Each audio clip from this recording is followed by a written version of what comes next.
Hello dear aspirants, welcome to the north east current affairs class. तो आज हम लोग आपका बात करेंगे 24 जून का न्यूज़ एनालिसिस के बारे में।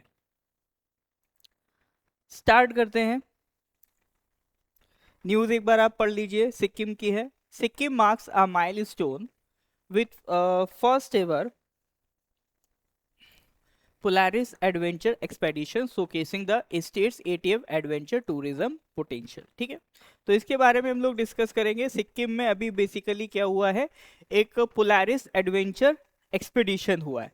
पोलारिस जो आपका कंपनी है बेसिकली ऑल टेरेन व्हीकल्स बनाती है। अब ये सर आपका ऑल टेरेन व्हीकल्स क्या होते हैं? ऑल टेरेन व्हीकल्स का मतलब होता है कि ये आपका जो टफ माउंटेन वाले रीजन्स होते हैं उसके अकॉर्डिंगली ये बनता है। ठीक है, एटीवी इसको कहते हैं। एटीवी मतलब ऐसे जो व्हीकल्स जो आपका किसके अकॉर्डिंगली बनाए जाएं, हैवी माउंटेन रीजन के अकॉर्डिंगली बनाए जाएं, क्योंकि वहाँ नॉर्मल गाड़ी चलाना तो इतना आसान नहीं है। तो यही लिखा है, सिक्किम में अभी first ever Polaris adventure expedition हुई, जहां पर ATVs traverse some of the state's most challenging mountainous routes. Next, ऐसा लग सकता है कि इट में appear is a tourism event. It actually reflects a larger transformation in India's approach towards sustainable mountain tourism, rural economic development, border region connectivity and आपका experiential travel. ठीक है, next मैं इससे आपसे बात करूंगा ये एडवेंचर टूरिज्म होता क्या है। तो यहाँ पर बार बार वर्ड आ रहा है एडवेंचर टूरिज्म। तो ये एडवेंचर टूरिज्म बेसिकली है क्या? तो इसमें ध्यान रखना है, एडवेंचर टूरिज्म का मतलब वो ट्रैवल एक्टिविटीज़ हैं जिसमें आपका एक्सप्लोरेशन है, फिजिकल चैलेंज है, इंटरेक्शन विद नेचर है, unique experiences beyond conventional tourism है। ठीक है, जहाँ पर मतलब सिर्फ आपका टूरिज्म नहीं है, इसमें पूरा ट्रेवल एक्टिविटीज, फिजिकल चैलेंज, ये सारी चीज़ें आपका इंक्लूड होंगी। तो इसमें होगा क्या सर, ऐसी जगह ले जाया जाएगा जो थोड़ा सा अनएक्सप्लोर्ड हो। ऐसा नहीं कि प्रॉपर ट्रैक वगैरह बना हुआ है। It takes tourist to relatively unexplored regions. देखो, एडवेंचर का मतलब ही क्या है, जो जानकारी में ना हो, जो जिसमें थोड़ा सा रिस्क फैक्टर हो, इस तरह की चीजें आपका किसमें काउंट होगी? एडवेंचर में काउंट होंगी। ठीक है, अब सिक्किम क्यों नेचुरली सुइटेबल है एडवेंचर टूरिज्म के लिए? क्योंकि it is the part of the eastern Himalayas. Eastern Himalayas का पार्ट है। सिक्किम के पास कंचनजंगा जैसी माउंटेन पीक है। ठीक है, तो टेरेन यहाँ का टफ है, बायोडाइवर्सिटी रिच है, तो ये सारी रीजन इसको सुइटेबल प्लेस बनाती है। लेकिन एडवेंचर टूरिज्म से कुछ चैलेंजेस भी है। चैलेंजेस क्या है? इकोलॉजिकल फ्रिजाइलिटी। देखिए, टूरिज्म जब भी बढ़ेगा तो इन्वायरमेंट के लिए इनडायरेक्टली वो थ्रेट बन जाता है, तो उसको भी हमें मैनेज करना होगा, क्योंकि इकोलॉजिकली फ्रिजाइल रीजन है हमारा सिक्किम। ठीक है, तो जो एटीवी मूवमेंट है अगर अनरेगुलेट रहेंगी तो वहाँ का वेजिटेशन डैमेज हो सकता है, सॉइल इरोजन बढ़ सकता है, और जो वाइल्ड लाइफ हैबिटेट है उनको डिस्टर्बेंस हो सकता है। तो ये सारी चीज़ें चैलेंज रहेंगी, इन सबको भी साथ ही साथ रिजॉल्व करते रहना पड़ेगा। दूसरा है सर आपका क्लाइमेट चेंज। हमको पता है सर, ग्लोबल वार्मिंग की वजह से जो आपका बर्फ है ज़्यादा तेज़ी से मेल्ट हो रही है, तो वहाँ पर आपका जो ग्लेशियर्स हैं सिक्किम में वो भी तेज़ी से मेल्ट हो रहे हैं। तो इस तरह की जो एक्टिविटीज़ हैं वो लैंडस्लाइड्स, ग्लेशियर रिट्रीट्स, इनको भी इंक्रीज करती हैं।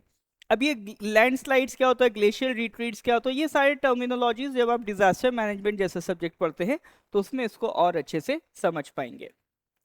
नेक्स्ट हम आपसे बात करते हैं what is the way forward. इस चीज को हम कैसे ठीक कर सकते हैं? तो देखिए, टूरिज्म को बंद करना is not a good solution.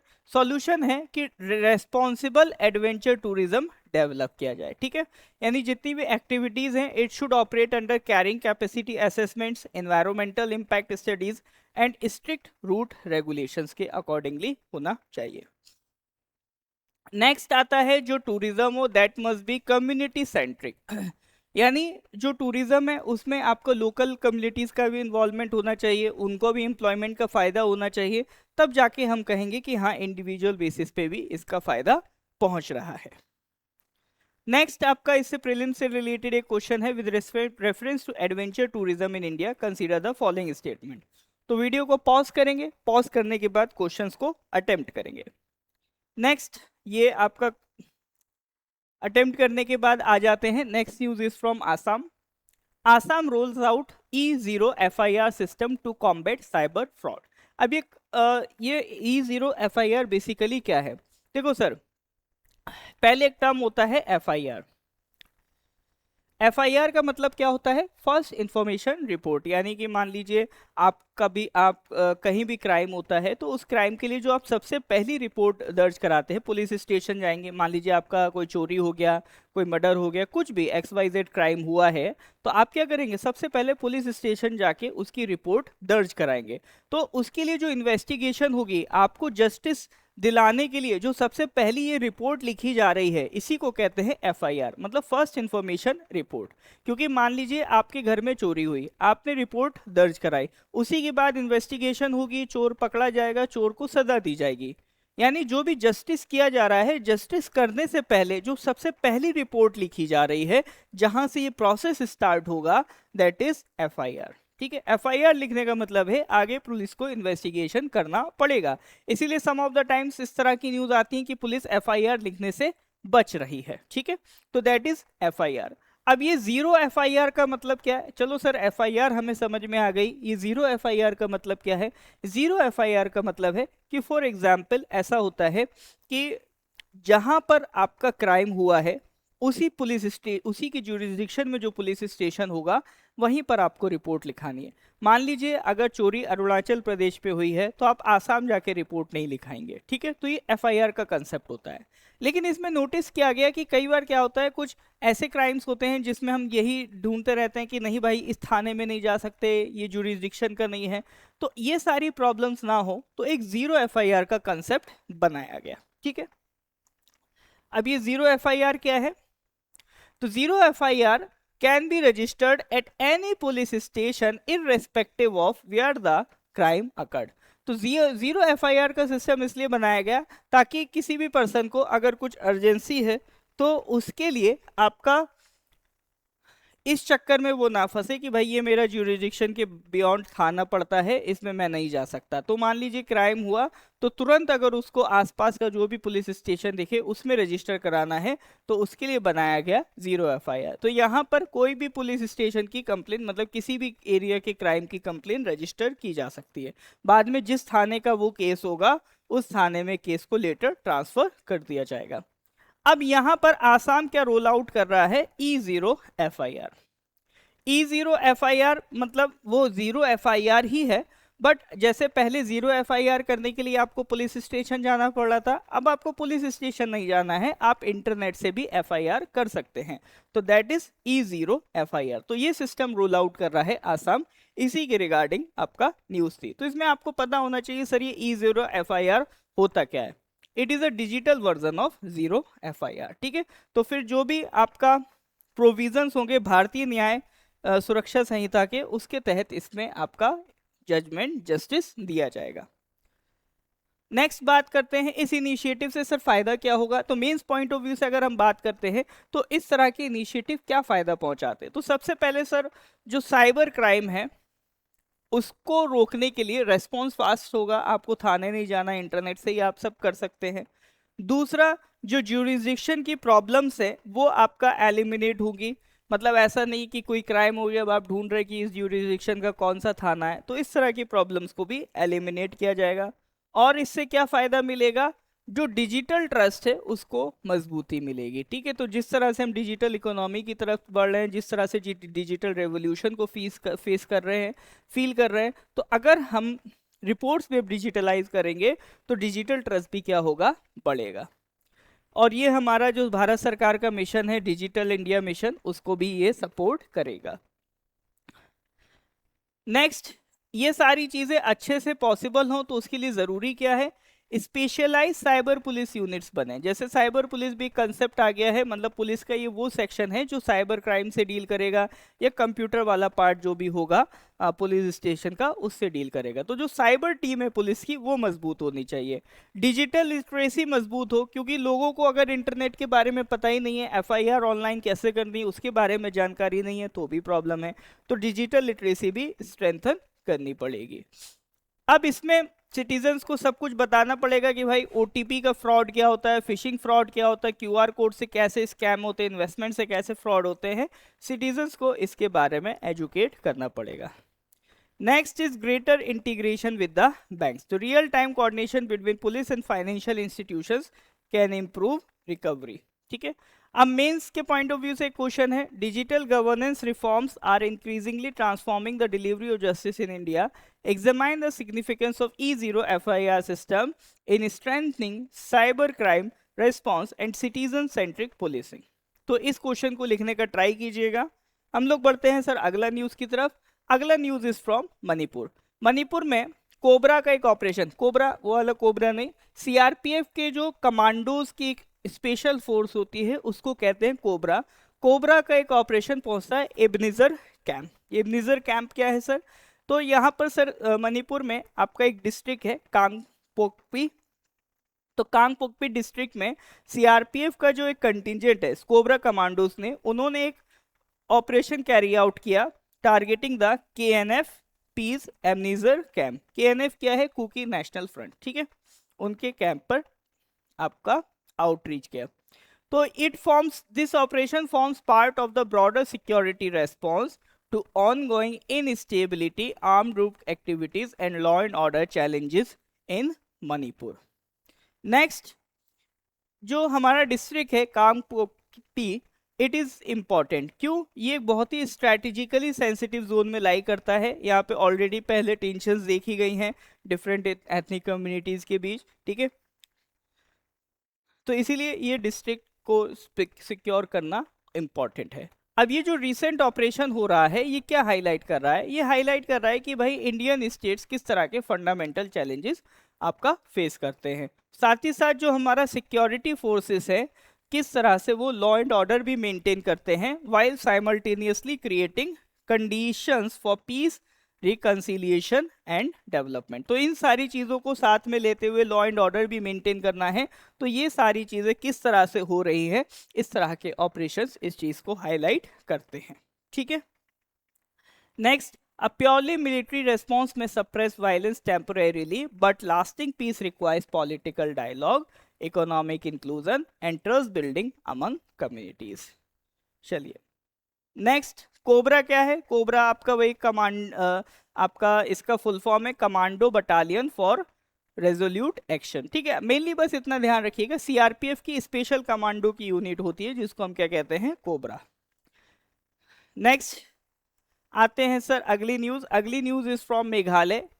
CM charts road map to boost PGI rank. अब ये सर पीजीआई रैंक बेसिकली क्या है? तो देखो पीजीआई रैंक का मतलब क्या है? Performance grading index. ठीक है, तो मेघालय के जो सीएम है कोनराड सांगमा जी, उन्होंने एक हाई लेवल मीटिंग बुलाई और कुछ इंप्रूवमेंट्स किए in the states performance grading index. मतलब स्टेट को किस तरह से ग्रेड किया जा रहा है उसके रिगार्डिंग एक इंडेक्स बन रहा है, that is called performance grading index.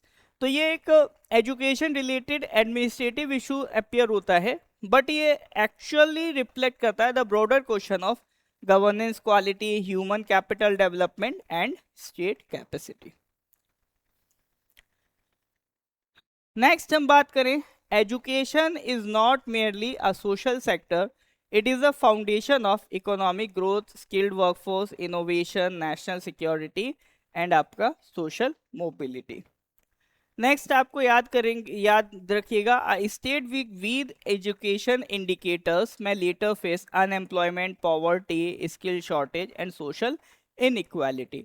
तो देखिए ये जो परफॉर्मेंस ग्रेडिंग इंडेक्स है ये मेनली एजुकेशन से रिलेटेड आपका यहाँ बैठ रहा है। तो अगर वीक एजुकेशन इंडिकेटर्स हैं स्टेट में, तो एजुकेशन सेक्टर वीक होने से क्या क्या प्रॉब्लम्स क्रिएट होती हैं?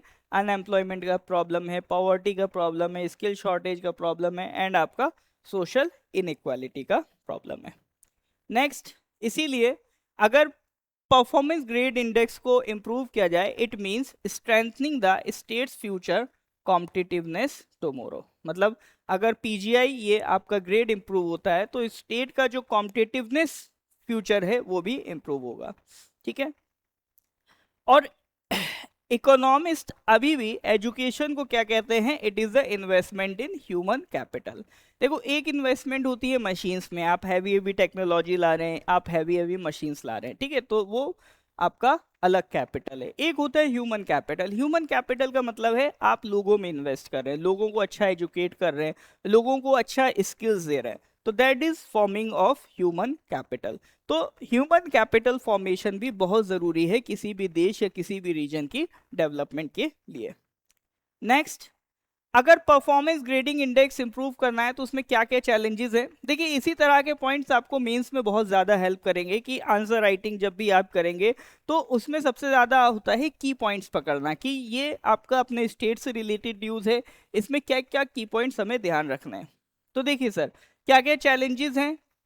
एक तो लर्निंग आउटकम्स गैप है, यानी बहुत सारे स्टूडेंट्स क्या हैं, स्कूल तो कंप्लीट कर रहे हैं लेकिन फाउंडेशनल जो लिटरेसी और न्यूमरेसी की प्रॉब्लम है कि मान लो वो 10th भी पास हैं बट प्रॉपर प्लस माइनस भी नहीं कर पा रहे हैं, तो एक एजुकेशनल गैप बहुत बड़ा है, उसको भी इम्प्रूव करना है। तो this challenge is not access alone but quality learning, यानी ऐसा नहीं कि आपने बस स्कूल खोल दिया कि स्कूल खुल गया पढ़ लिख गए, क्वालिटी लर्निंग भी डेवलप करनी है, यानी किसी को आप सिखा रहे हैं तो वो एक्चुअल में सीखे। नेक्स्ट क्या है sir, teacher availability. Remote areas में टीचर्स की शॉर्टेज ऑफन देखी जाती है, कई मल्टीग्रेड क्लासरूम्स बनाना, ठीक है, टीचर्स को इवनली बराबर से सारे सेक्शंस में डिस्ट्रीब्यूट करना, ये एक बड़ा चैलेंज देखा जाता है। और क्या प्रॉब्लम है, डिजिटल डिवाइड। ठीक है, डिजिटल डिवाइड का मतलब होता है कि जैसे अर्बन एरियाज हैं, बड़े शहर हैं, वहाँ पर लोग डिजिटल लिटरेसी है, वहाँ पर लोग इंटरनेट जानते हैं, लेकिन जो रूरल एरिया है, रिमोट एरिया है, पहाड़ी एरिया है, वहाँ पर लोग उतना इंटरनेट से कनेक्ट नहीं है। तो ये बेसिकली क्या कर रहा है, उनके बीच में एक डिजिटल डिवीजन कर रहा है, that is called digital divide. Data quality का इशू है, क्योंकि जो आपका ये इंडेक्स है it relies heavily on data. तो अगर रिपोर्ट पुअर होगी तो ऑब्वियसली बात है पॉलिसी कैसे अच्छी बनेगी। तो आपका यहाँ पर जो डेटा लिया जा रहा है इस इंडेक्स को बनाने के लिए, that must B of quality data. ठीक है, next point is strengthen foundational literacy and numeracy. The focus should remain on ensuring every child can read, write, perform basic arithmetic by primary school. ठीक है, इस पे focus होना चाहिए। दूसरा, technology भी इंक्लूड करना चाहिए ताकि जो डिजिटल डिवाइड है, देखो वे फॉरवर्ड लिखना बहुत आसान होता है, जनरली जो आप चैलेंजेस लिखोगे उसी चैलेंजेस के आप सॉल्यूशन दे दो, वो क्या बन जाएगा आपका वे फॉरवर्ड। जैसे हमने चैलेंज क्या देखा, डिजिटल डिवाइड, तो हम क्या करेंगे सर, टेक्नोलॉजी विद इंक्लूजन लेके आएंगे। ठीक है, लोगों को डिजिटल सॉल्यूशंस भी प्रोवाइड करेंगे, जैसे इंटरनेट कनेक्टिविटी पे काम करना, डिवाइस एक्सेसिबिलिटी पे काम करना, टीचर्स को ट्रेन करना to prevent exclusion. Next is mains का question, GS paper 2, educational governance in India is increasingly moving from input based administration to outcome based assessment. Discuss in the context of the performance grading index, examine its significance, limitations and role in improving educational outcomes. तो इस question को लिखने का try करेंगे। Next news is from Tripura. Tripura में क्या है, Naresh Debbarma ji receives Padmashri award. तो अभी पद्म अवार्ड्स बांटे गए हैं, तो नॉर्थ ईस्ट के लोगों को भी अवार्ड मिला है, तो उनके बारे में हम बात करेंगे। ठीक है, तो नरेश चंद्र देवर्मा जी ने पद्मश्री अवार्ड रिसीव किया है। तो प्रीलिम्स पॉइंट ऑफ व्यू से ये न्यूज़ बहुत इंपॉर्टेंट है, ध्यान रखिएगा एनसी देवर्मा जी का नाम।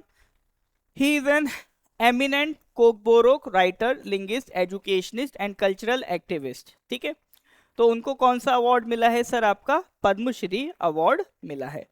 अब उनको जिस लैंग्वेज में मिला है दैट लैंग्वेज इज, जिस लैंग्वेज के लिए मिला है दैट लैंग्वेज इज कोकबोरोक। अब ये कोकबोरोक कौन सी लैंग्वेज है, तो आपका जो त्रिपुरा में इंडिजीनियस कम्युनिटीज हैं उनकी लैंग्वेज है आपका कोकबोरोक। ठीक है, ये आपका जो तिब्बतो बर्मन लैंग्वेज फैमिली है उससे ये बिलोंग करता है।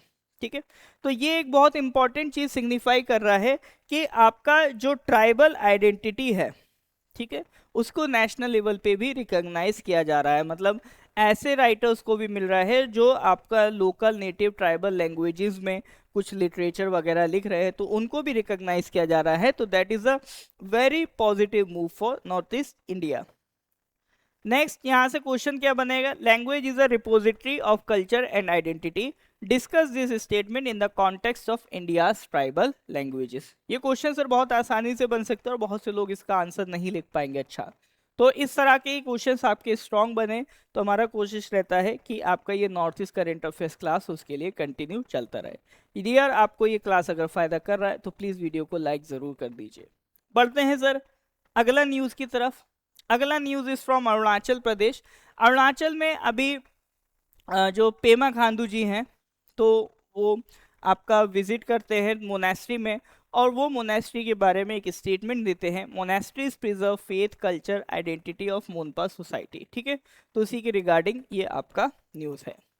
नेक्स्ट चीज इज रिसेंटली सीएम साहब ने कहा कि Buddhist gompas are not merely places of worship but institutions that preserve the faith culture tradition language and identity of the Monpa community. ठीक है, तो वो जो आपका मोनेस्ट्री में विजिट कर रहे हैं वो ये कह रहे हैं कि भाई आपका जो गोम्पा है, बुद्धिस्ट गोम्पा है, मोनेस्ट्रीज है, वो सिर्फ वर्शिप का प्लेस नहीं है।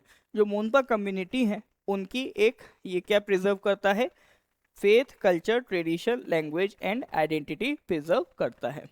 ठीक है, नेक्स्ट इसमें मैं आपसे बात करूं, मोनेस्ट्री बेसिकली होती क्या है। ये एक सेंटर होता है that serves as a spiritual educational social cultural and community centre, ये एज ए वर्क करता है। नेक्स्ट इसमें हम आपसे बात करें अभी रिसेंटली हुआ क्या है, तो अभी सीएम साहब ने जो मोनेस्ट्रीज का रोल है उस पे एम्फेसाइज किया है, उसी के रिगार्डिंग ये मेनली आपका न्यूज़ है। ठीक है, तो ये जो हमारा एक इंडिया का ब्रॉडर एफर्ट है to preserve intangible cultural heritage and tribal traditions, उससे भी ये रिलेट होता है। ठीक है, नेक्स्ट हम बात करेंगे ये जो सीएम साहब का विजिट था ये क्यों इम्पोर्टेंट था। वो इसलिए इम्पॉर्टेंट था कि डियर आपका जो कल्चरल इंस्टीट्यूशंस है वो often become the first line of defence against identity loss. तो ये इंपॉर्टेंट पॉइंट याद रखिएगा, कल्चरल इंस्टीट्यूशंस किसी भी व्यक्ति का एक आइडेंटिटी होता है। ठीक है, और मोनेस्ट्रीज उसको प्रिजर्व करती है, वो ट्रेडिशनल नॉलेज प्रिजर्व करती हैं जो शायद आपका मॉडर्न टेक्स्ट बुक में कवर ना हो। ठीक है, it strengthens social cohesion in border regions where cultural identity contributes to national integration। ठीक है, तो आपका एक कल्चरल आइडेंटिटी को नेशनल इंटीग्रेशन से जोड़ना भी एक इम्पॉर्टेंट पार्ट होता है। अब यहाँ से एक फैक्ट याद रखिएगा कि Tawang monastery is India's largest monastery and among the largest Buddhist monasteries in the world. ठीक है, तो आगे अगर हमें ये कल्चरल आइडेंटिटी को बढ़ाना है तो क्या करना पड़ेगा, एक तो हम कर सकते हैं जो कल्चरल नॉलेज है उसको डिजिटलाइज किया जाए, और क्या कर सकते हैं, कम्युनिटी लेड कंजर्वेशन को प्रमोट कर सकते हैं। ठीक है, cultural preservation is most effective when local communities led the process. Next point is integrate indigenous knowledge in education. तो स्कूल का जो करिकुलम है it should include local history culture and आपका traditions. This creates pride and awareness among younger generations. Next, main से related क्या question बनेगा, religious institutions in India have historically functioned as custodians of culture, education and community identity. Examine this statement in the context of Buddhist monasteries in the Himalayan region. ठीक है, next news is from Nagaland. Nagaland से भी आपका सांग्यूसांग जी को Padma award मिला है, उसी के रिगार्डिंग ये आपका न्यूज़ है। ठीक है, तो Sangyusang S Pongener conferred Padmashri award. ठीक है, he is recognise for his of folk artist, एक फोक आर्टिस्ट है तो उनको ये अवार्ड दिया है हमारे प्रेसिडेंट श्रीमती द्रौपदी मुर्मू जी ने। ठीक है, तो वो कहाँ से बिलोंग करते हैं, ओंगमा विलेज ऑफ मोकोचुंग डिस्ट्रिक्ट। ठीक है, नागालैंड में मोकोचुंग डिस्ट्रिक्ट है, उस पे आपका ओंगमा विलेज से वो आपका बिलोंग करते हैं, and was honoured under the arts category. Arts category में उन्हें ये अवार्ड मिला था एज एन अनसंग हीरो। ठीक है, तो ये उनका नाम ध्यान रखिएगा। Next is this recognition acknowledges his lifelong efforts in preserving Ao Naga folk songs, oral histories, traditional music, customs and indigenous cultural practices. यानी लोकल इंडिजीनियस कल्चर को प्रमोट करने के लिए उन्होंने काफ़ी कंट्रीब्यूशन दिया है और उनके इसी कंट्रीब्यूशन को रिवॉर्ड किया है बाय पद्मश्री भारत सरकार ने। ठीक है, अब ये अवार्ड का कल्चरल सिग्निफिकेंस क्या है, it highlights the preservation of indigenous identity, ठीक है।